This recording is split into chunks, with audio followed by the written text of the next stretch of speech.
मामूली शिक्षिका वो 55 लाख रुपए जैसा घोटाला कर जाती है। वो कहाँ से आए, कौन है पूछने वाला। ये लोग सोचो समन पे नहीं जा रहे हैं। इनकी पावर देखो, इनकी पहुंच देखो, या इनको जो कहते हैं ना बैकअप मिला हुआ है, बहुत ऊंचा बैकअप मिला हुआ है, जिनसे ये लोग डरते नहीं है। देखिए ये स्टार्टिंग से चीज़ें निकल के आ रही है कि शिवसेना के जो पार्टी है ये पूरा ही झोला छाप है, पूरा ही झोल करने वाली पार्टी है।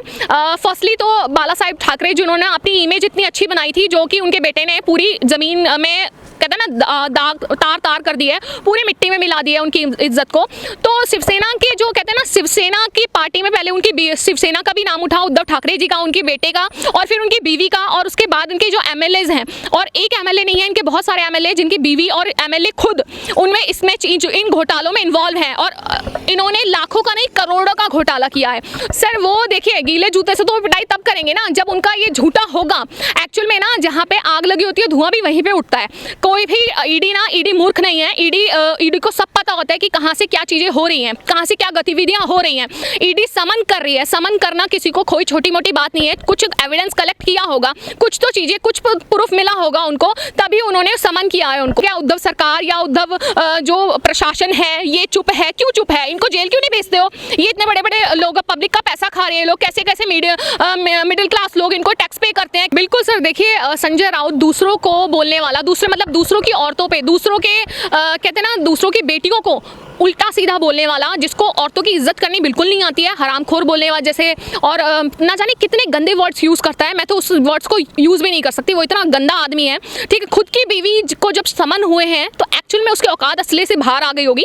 ठीक है, उसकी बीवी को ईडी ने समन किया है क्योंकि उन्होंने जो एक पेशे के तौर पर तो वो शिक्षिका हैं, स्कूल में पढ़ाती हैं, लेकिन ना जाने कैसे कैसे वो कांड करती हैं, कैसी कैसी चीज़ें करती हैं कि उनके अभी घोटाले सामने आ रहे हैं कि उनकी बीवी ने मे बी शायद 52 या 55 करोड़ लाख है सॉरी 52 या 55 लाख का घोटाला जो उन्होंने किया है पीएमसी बैंक के थ्रू। तो मैं ये कहूँगी कि देखिए जितने भी बड़े नेता होंगे, जितने भी बड़े एमएलए होंगे, उनके खुद के जो कैरेक्टर होंगे वो तब सामने आते हैं जब वो खुद ऑलरेडी ऐसे ऐसे बयान दे चुके होते हैं कि मैं तो बहुत अच्छा हूँ, मैं तो बहुत सच्चा हूँ, मैं तो बहुत ऐसे कहते हैं ना, मैं ऐसी चीज़ें नहीं करता, मैं ऐसे नेता के उसमें नहीं आता। शिवसेना जैसे मुद्दे, मैं कहूँगी शिवसेना बहुत बड़े अभी मुद्दे से जुड़ी है, इन चीज़ों से, घोटालों से। उद्धव ठाकरे जी जुड़े हैं जो अभी एसएसआर के केस से बहुत ज़्यादा बहुत उस पे उफान पे थे कि मैं ये हूँ, मैं वो हूँ, जो कंगना रनौत को नीचे झुकाने वाले, या मैं कहूँगी उनको आर भारत के चीफ एंड एडिटर को नीचे झुकाने वाले, जेल पहुँचाने वाले।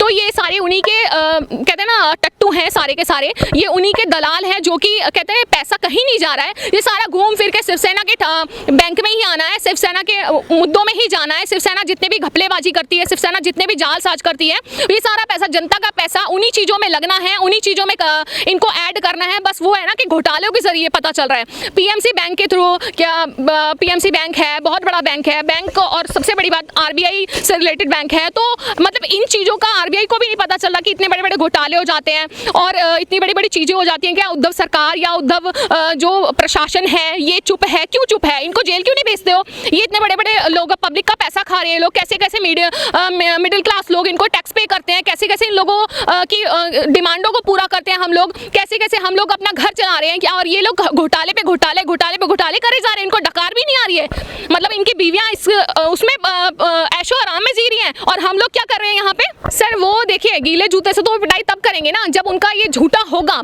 एक्चुअल में ना जहाँ पे आग लगी होती है धुआं भी वहीं पे उठता है। कोई भी ईडी मूर्ख नहीं है। ईडी को सब पता होता है कि कहाँ से क्या चीजें हो रही हैं, कहाँ से क्या गतिविधियां हो रही हैं। ईडी समन कर रही है। समन करना किसी को कोई छोटी मोटी बात नहीं है। कुछ एविडेंस कलेक्ट किया होगा, कुछ तो चीजें, कुछ प्रूफ मिला होगा उनको, तभी उन्होंने समन किया है उनको। समन में अगर आप समन में ईडी ने फर्स्ट टाइम उनको समन किया, वो नहीं गई, टाल मटोल किया। अगर आप सच्चे हो तो फर्स्ट हियरिंग में जाओ, आप फर्स्ट डेट पे जाओ उनको समन पे। आपको समन करने के लिए बार बार क्यों इन्विटेशन देना पड़ रहा है? आपको समन करके बार बार क्यों बुलाना पड़ रहा है ईडी को?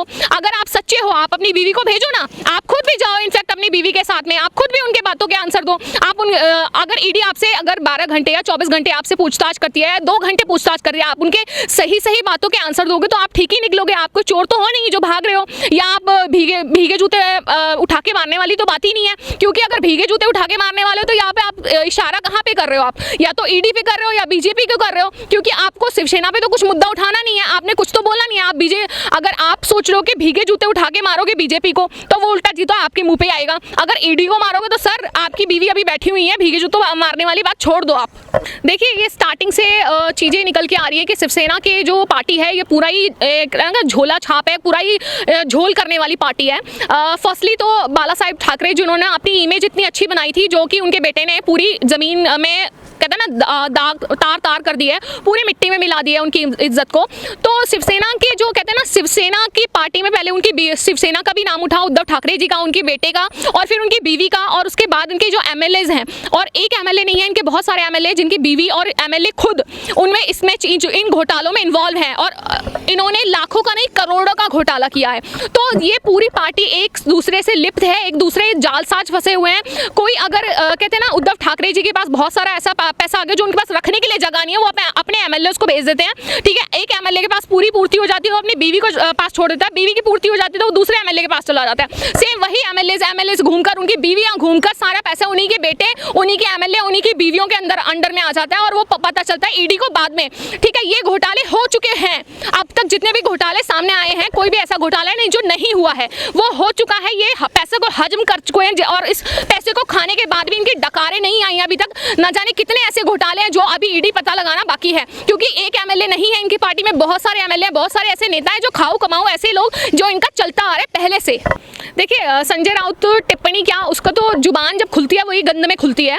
वो हमेशा औरतों की टिप्पणी कर सकता है, औरतों की गंदी गालियां दे सकता है, उसकी हिम्मत नहीं है कि वो किसी को कुछ भी बोले, क्योंकि आदमी वो मुझे लगता है आदमी नहीं है, क्योंकि आदमी से टकराएगा तो वो पिट जाएगा, और ढंग से पिटेगा, इतना कुटेगा कि उसको वो सही सलामत खड़ा भी नहीं हो सकता। तो वो औरतों से टकराता है, उसकी आदि औरतों से टकराने की, क्योंकि पता है उसको औरतों को गाली भी दे देगा तो वो पलट के उसको कुछ नहीं बोलेगी, सिवाय उसके कि वो मीडिया में आ जाए कि वो मुझे इंसाफ दिलाओ। सिर्फ यही हो सकता है, क्योंकि लेडी है, वो अपनी इज्जत जानती है कि मुझे किसके मुंह लगना है, तो सिंपल वो वही चीजें करता है। संजय राउत जैसा बंदा अपने दोस्त, कहते हैं बेस्ट फ्रेंड, जब उसके अकाउंट में जगह नहीं बची होगी, उसके बीवी के अकाउंट में जगह नहीं बची होगी, तो जो पैसा बचा वो उसने अपने दोस्त के अकाउंट में ट्रांसफर कर दिया। उसको बोल दिया कि बेटा मैं तो खा ही रहा हूँ हराम का पैसा, तू भी खा ले, जनता का पैसा तू भी हड़प ले, और तू भी डकार मत लियो, और जब तक डकार ना आए तब तक हड़पता ही रहे। तो सेम वही है, इनके कितने ऐसे घोटाले हैं, इन्होंने कितना ऐसा जनता का पैसा हड़पा है, खाया है, जो ये लोग निगल ही नहीं पा रहे हैं। जो लोग कहते हैं ना इनके बीवी बच्चे ऐश में जिंदगी काट रहे हैं, जो मामूली शिक्षिका वो 55 लाख रुपए जैसा घोटाला कर जाती है, वो कहाँ से आए, कौन है पूछने वाला। ये लोग सोचो समन पे नहीं जा रहे हैं, इनकी पावर देखो, इनकी पहुंच देखो, या इनको जो कहते हैं ना बैकअप मिला हुआ है, बहुत ऊंचा बैकअप मिला हुआ है, जिनसे ये लोग डरते नहीं है और भीगे जूते मारने वाली जैसी बातें करते हैं। इनको समझाने वाला कोई पैदा नहीं हुआ, मुझे ऐसा लगता है। ये लोग जनता से भी नहीं डर रहे हैं, ये सरकार से भी नहीं डर रहे हैं, क्योंकि इनको पता है अभी हम सत्ता में हैं, तो सर आप सत्ता में कब तक रहेंगे ये हम भी देख रहे हैं। इलेक्शन आने दो, तब हम आपको बताएंगे।